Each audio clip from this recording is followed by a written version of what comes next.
सुप्रभात विद्यार्थियों। आज हम दान का हिसाब पाठ का पठन करेंगे।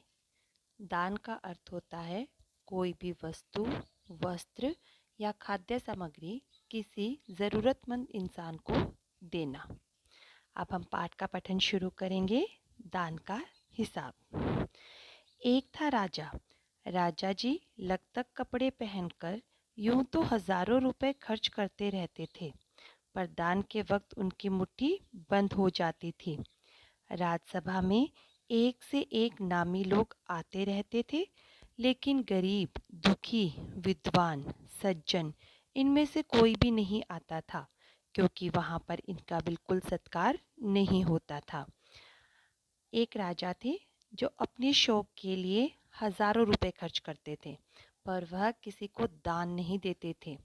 उनकी राजसभा यानी कि राज दरबार में अनेक लोग आते थे, पर कोई भी ज़रूरतमंद इंसान, कोई भी भला इंसान वहाँ नहीं आता था। क्यों? क्योंकि वहाँ उनका बिल्कुल भी आदर नहीं किया जाता था। एक बार उस देश में अकाल पड़ गया।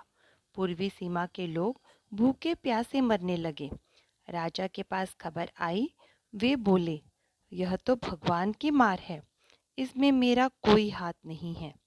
लोगों ने कहा, महाराज, राज भंडार से हमारी सहायता करने की कृपा करें, जिससे हम लोग दूसरे देशों से अनाज खरीदकर अपनी जान बचा सकें। राजा ने कहा, आज तुम लोग अकाल से पीड़ित हो, कल पता चलेगा कहीं भूकंप आया है, परसों सुनूंगा कहीं के लोग बड़े गरीब हैं, 2 वक्त की रोटी नहीं जुटती। इस तरह सभी की सहायता करते करते जब राज भंडार खत्म हो जाएगा, तब मैं खुद ही दिवालिया हो जाऊंगा। यह सुनकर सभी निराश होकर लौट गए। दिवालिया का अर्थ होता है बच्चे, अगर किसी व्यक्ति ने किसी से ऋण लिया है, उधार लिया है और वह उसे नहीं चुका पा रहा है, अर्थात वह दिवालिया हो गया है। अब क्या है? राजा के राज्य में अकाल पड़ गया। अकाल का मतलब होता है जब बारिश नहीं होती और चारों तरफ सूखा हो जाता है। ज़्यादा बारिश होने से बाढ़ आ जाती है और कम बारिश होने से अकाल पड़ जाता है। अब लोगों ने राजा के पास आकर गुहार लगाई, विनती की, प्रार्थना की कि आप हमें सहायता प्रदान करें, क्योंकि हम आपकी प्रजा हैं। पर राजा ने कहा कि आज आप लोग अकाल से पीड़ित हैं, कल कुछ और विपदा आ जाएगी तो आप मेरे पास फिर सहायता मांगने आ जाएंगे, और राज भंडार यानी कि अपने राज्य के धन को दे देकर मैं एक दिन खुद ही दिवालिया हो जाऊंगा। इधर अकाल का प्रकोप फैलता ही जा रहा था। ना जाने रोज कितने ही लोग भूख से मरने लगे। लोग फिर राजा के पास पहुंचे। उन्होंने राजसभा में गुहार लगाई, दुहाई महाराज, आपसे ज़्यादा कुछ नहीं चाहते, सिर्फ 10,000 रुपये हमें दे दें तो हम आधा पेट खाकर भी जिंदा रह जाएंगे। अब क्योंकि प्रजा हमेशा अपने राजा के पास ही सहायता के लिए जाती है, तो प्रजा ने उनसे 10,000 रुपये देने की प्रार्थना की। राजा ने कहा, 10,000 रुपये भी क्या तुम्हें बहुत कम लग रहे हैं? और उतने कष्ट से जीवित रहकर लाभ ही क्या है?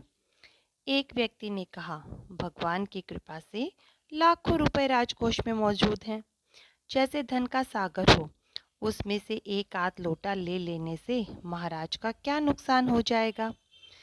अब एक व्यक्ति ने कहा, महाराज, आपके पास धन का सागर है। जिस प्रकार से सागर में से अगर हम एक आध लोटा पानी का ले लेते हैं तो वहाँ पर पानी कम नहीं होता, उसी प्रकार आपके राजकोष में जो धन है, अगर उसमें से आप सिर्फ 10,000 रुपये हमें दे देंगे तो हम एक वक्त की रोटी खाकर भी जिंदा रह जाएंगे। राजा ने कहा, राजकोष में अधिक धन है तो क्या उसे दोनों हाथों से लुटा दूं? एक अन्य व्यक्ति ने कहा, महल में प्रतिदिन हजारों रुपए इन सुगंधित वस्त्रों, मनोरंजन और महल की सजावट में खर्च होते हैं। यदि इन रुपयों में से ही थोड़ा सा धन जरूरतमंदों को मिल जाए तो उन दुखियों की जान बच जाएगी। अब एक व्यक्ति ने कहा कि महाराज, आपके महल में प्रतिदिन हजारों रुपए खर्च होते हैं आपके ऐशो आराम पर। अगर उनमें से कुछ कटौती करके जिन व्यक्तियों को आवश्यकता है उन्हें आप धन दान दे दें तो उन गरीबों की जान बच जाएगी। उस व्यक्ति की ऐसी बात सुनकर राजा को क्रोध आ गया। वह गुस्से से बोला, खुद भिखारी होकर मुझे उपदेश दे रहे हो? मेरा रुपया है, मैं चाहे उसे उबाल कर खाऊं, चाहे तल कर, मेरी मर्जी। तुम अगर इसी तरह बकवास करोगे तो मुश्किल में पड़ जाओगे, इसलिए इसी वक्त तुम चुपचाप खिसक जाओ। राजा ने गुस्से में उस व्यक्ति को राज दरबार से जाने के लिए कहा। राजा का क्रोध देखकर लोग वहां से चले गए। राजा हंसते हुए बोला, छोटे मुंह बड़ी बात, अगर 100-200 रुपए होते तो एक बार सोच भी सकता था। पहरेदारों की खुराक 2-4 दिन कम कर देता और यह रकम भी पूरी हो जाती, मगर 100-200 से इन लोगों का पेट नहीं भरेगा। एकदम 10,000 मांग बैठे। छोटे लोगों के कारण नाक में दम हो गया। अब राजा उन सबके जाने के बाद कहता है कि अगर ये मुझसे 100-200 रुपये मांगते तो मैं इनको दे देता, और उन रुपयों को पूरा करने के लिए मैं अपने सैनिकों के एक वक्त की रोटी की काट लेता। यह सुनकर वहां उपस्थित लोग हाँ हूँ कहकर रह गए, मगर मन ही मन उन्होंने भी सोचा, राजा ने यह ठीक नहीं किया। जरूरतमंदों की सहायता करना तो राजा का कर्तव्य है। प्रत्येक राजा का कर्तव्य होता है कि वह अपनी प्रजा के सुख और दुख में उनका साथ दे। 2 दिन बाद न जाने कहां से एक बूढ़ा सन्यासी राजसभा में आया। उसने राजा को आशीर्वाद देते हुए कहा, दाता कर्ण महाराज, बड़ी दूर से आपकी प्रसिद्धि सुनकर आया हूँ, सन्यासी की इच्छा भी पूरी कर दें। अब जो बूढ़ा सन्यासी आया, उसने राज दरबार में आकर महाराज के प्रसिद्धि का गुणगान किया, उन्हें कर्ण के समान बताया। भारतीय इतिहास में कर्ण अपनी दानवीरता के लिए अत्यंत प्रसिद्ध हैं। अपनी प्रशंसा सुनकर राजा बोला, जरा पता तो चले तुम्हें क्या चाहिए, यदि थोड़ा कम मांगो तो शायद मिल भी जाए। सन्यासी ने कहा, मैं तो सन्यासी हूँ, मैं अधिक धन का क्या करूँगा? मैं राजकोष से 20 दिन तक बहुत मामूली भिक्षा प्रतिदिन लेना चाहता हूँ। मेरा भिक्षा लेने का नियम इस प्रकार है, मैं पहले दिन जो लेता हूँ, दूसरे दिन उसका दुगना, फिर तीसरे दिन उसका दुगना, फिर चौथे दिन तीसरे दिन का दुगना, इसी तरह से प्रतिदिन दुगना लेता जाता हूँ। भिक्षा लेने का मेरा यही तरीका है। अब सन्यासी ने कहा, मुझे किसी चीज़ का लोभ लालच नहीं है, मैं तो सन्यासी हूँ, पर मेरा भिक्षा लेने का एक नियम है, पहले दिन जितना लेता हूँ, दूसरे दिन उसका दुगना और तीसरे दिन दूसरे दिन का दुगना। राजा बोला, तरीका तो समझ गया, मगर पहले दिन कितना लेंगे, यही असली बात है। 2-4 रुपयों से पेट भर जाए तो अच्छी बात है, मगर एकदम से 20-50 मांगने लगे तब तो 20 दिन में काफी बड़ी रकम हो जाएगी।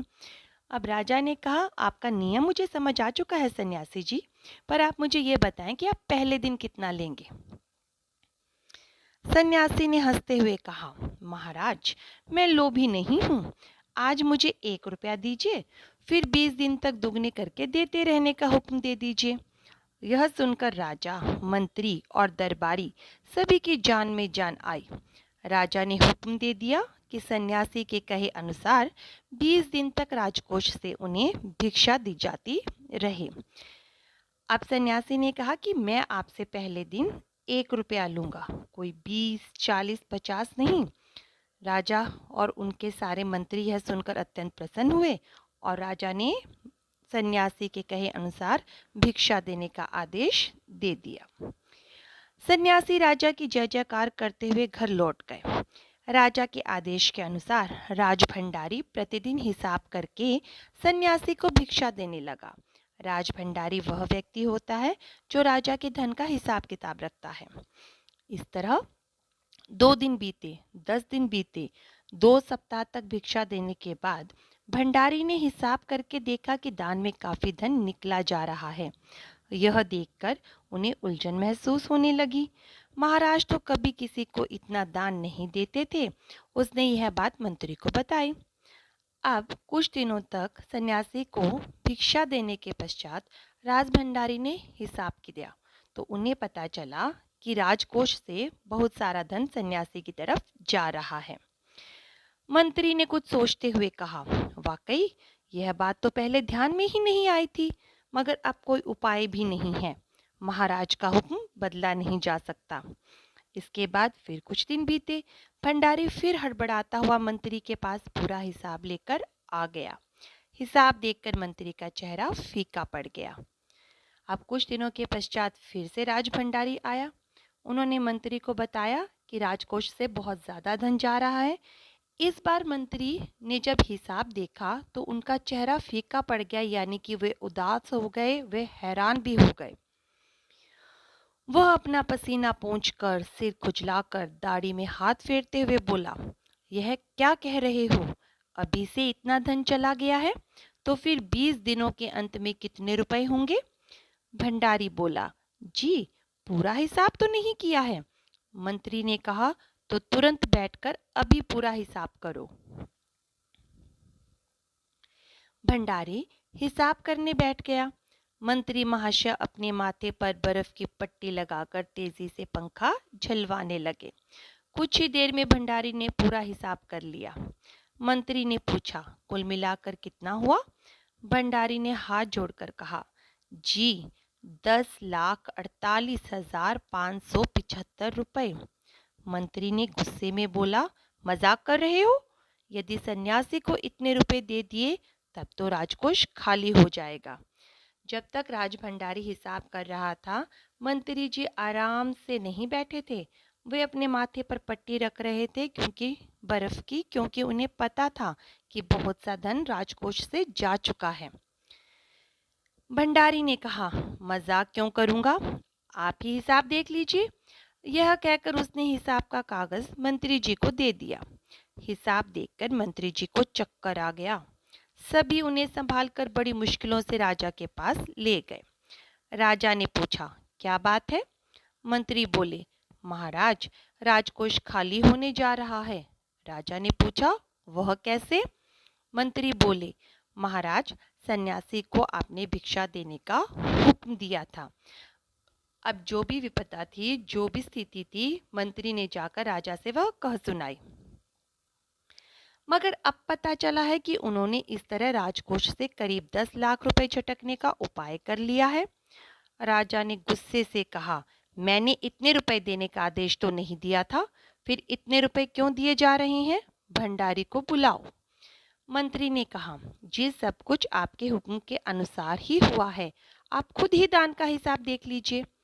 राजा ने उसे एक बार देखा, 2 बार देखा, इसके बाद वह बेहोश हो गया। काफी कोशिशों के बाद उनके होश में आ जाने पर लोग सन्यासी को बुलाने दौड़े। पहले मंत्री जी ने जब हिसाब किताब देखा, दान का हिसाब देखा, तो उन्हें चक्कर आया। अब राजा जी ने देखा तो उन्हें भी चक्कर आ रहा है। सन्यासी के आते ही राजा रोते हुए उनके पैरों पर गिर पड़ा। बोला, दुहाई है सन्यासी महाराज, मुझे इस तरह से जान माल से मत मारिए। जैसे भी हो एक समझौता करके मुझे वचन से मुक्त कर दीजिए। सन्यासी को देखते ही राजा जी उनके पैरों में गिरकर गिड़गिड़ाने लगे कि आपने मुझसे जो वचन लिया है, मुझे उस वचन से मुक्त कर दीजिए, क्योंकि अगर मैं वचन के हिसाब से आपको भिक्षा दूंगा तो मेरा सारा राजकोष खाली हो जाएगा, और राजकोष खाली होने के पश्चात मेरा जीवित भी रहना मुश्किल है। अगर आपको 20 दिन तक भिक्षा दी गई तो राजकोष खाली हो जाएगा, फिर राजकाज कैसे चलेगा? सन्यासी ने गंभीर होकर कहा, इस राज्य में लोग अकाल से मर रहे हैं, मुझे उनके लिए केवल 50,000 रुपये चाहिए। वह रुपया मिलते ही मैं समझूंगा मुझे मेरी पूरी भिक्षा मिल गई है। अब सन्यासी ने समझौते का रास्ता निकाल लिया कि हम किस तरीके से समझौता कर सकते हैं। आप मुझे पूरी भिक्षा की रकम ना दीजिए, केवल 50,000 रुपये दे दीजिए। राजा ने कहा, परंतु उस दिन एक आदमी ने मुझसे कहा था कि लोगों के लिए 10,000 रुपये ही बहुत होंगे। सन्यासी ने कहा, मगर आज मैं कहता हूं कि 50,000 से 1 पैसा कम नहीं लूंगा।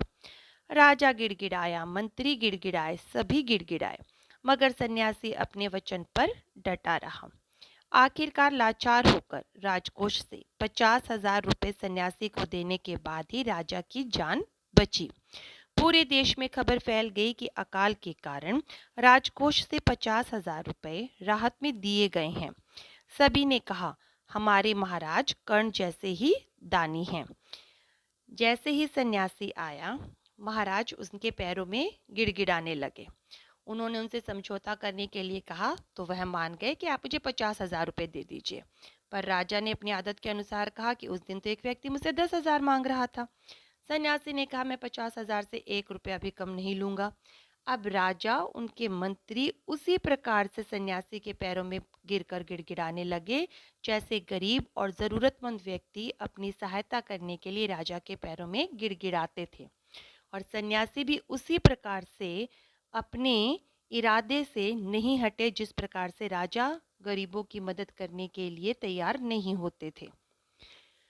50,000 रुपये देने के पश्चात ही सन्यासी ने राजा को अपने वचन से मुक्त किया और पूरे देश में यह बात फैली कि महाराज ने अकाल पीड़ित लोगों की सहायता के लिए 50,000 रुपये दिए हैं।